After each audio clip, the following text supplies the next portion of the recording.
First, though, to the case of a man accused of masterminding the murder of his own mother for no other reason than to collect her inheritance. And incredibly, the killer was his son, the victim's own grandson. Well, now, one of them is behind bars, but the other walked free. I could see a couple of scratches on the door, and then there was a heap of stereo equipment on the floor. We first met the very composed Philip Hocking in October 1993. It's hard to believe it was just 3 days after the savage murder of his elderly mother, Phyllis. He'd found her in his lounge room, her temporary bedroom, and he told me that day he believed she was the victim of a burglary gone wrong. To see her lying there, the words are hard to find. It's someone so helpless and defenceless, really. So my feeling was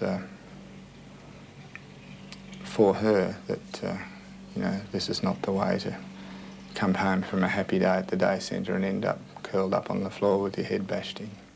It's my view that he certainly knew what he was going to find once he entered the rear of that household. Homicide Detective Senior Sergeant Charlie Bassina has been on the case since day one. Philip Hocking has never been out of his sights.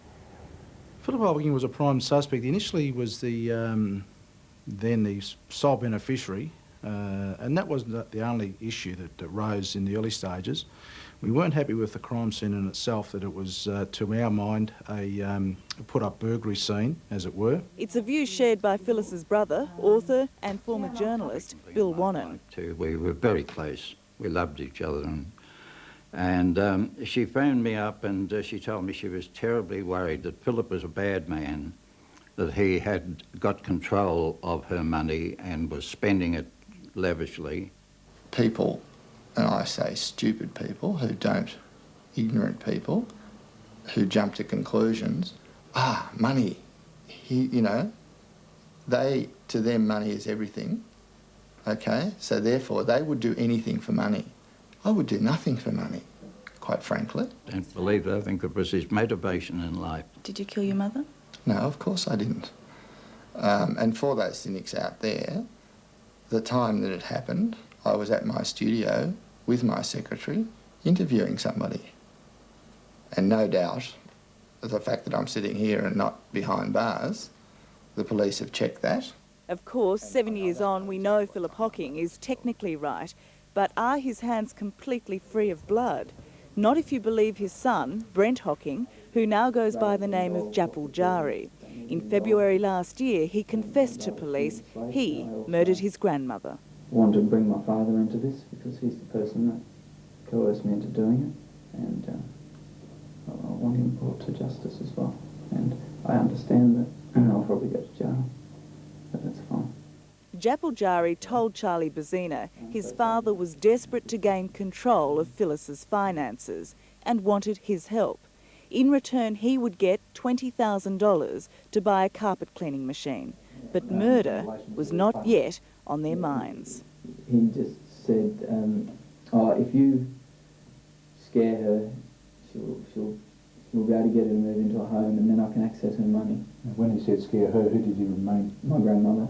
And he said, just break into her house and mess it all up and she'll have such a fright she'll want to move out and go into a home. She went through a lot, didn't she, in the lead up to her death? Very much so, and here was the burglary also, and then the fire. And then Phyllis was made of sterner stuff than her adopted son and grandson gave her credit for.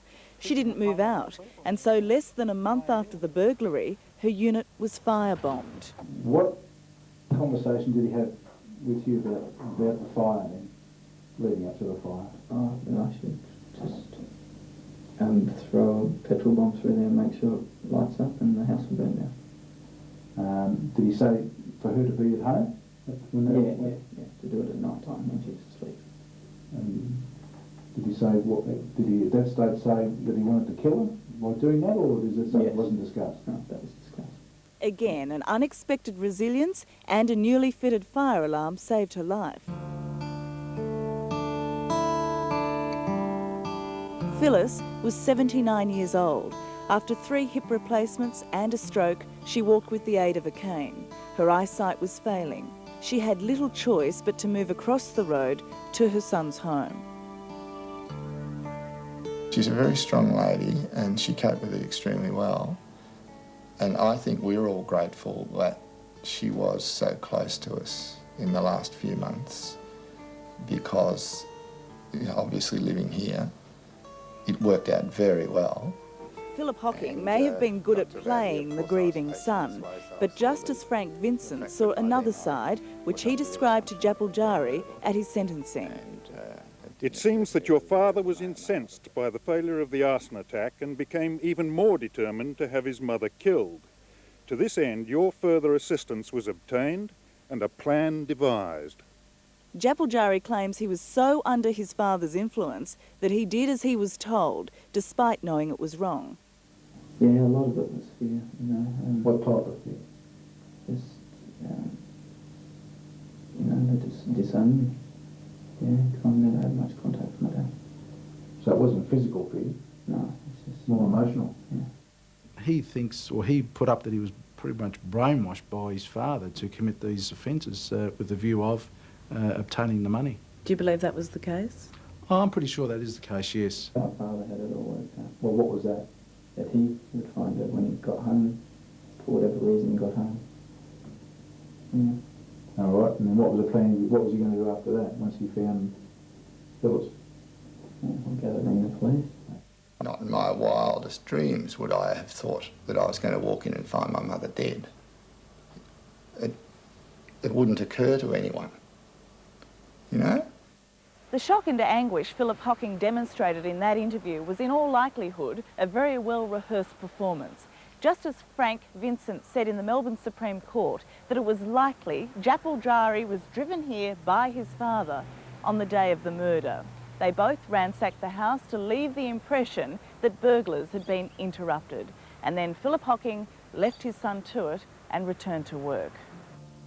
I've gone and hidden in the bedroom and waited until my grandmother came home.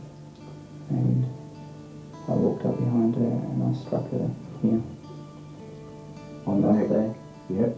Struck her with what? With the side of the bar. Yep. So I did it very quickly, a few times. I heard a shriek and she collapsed and I left. Phyllis Hocking was left to die.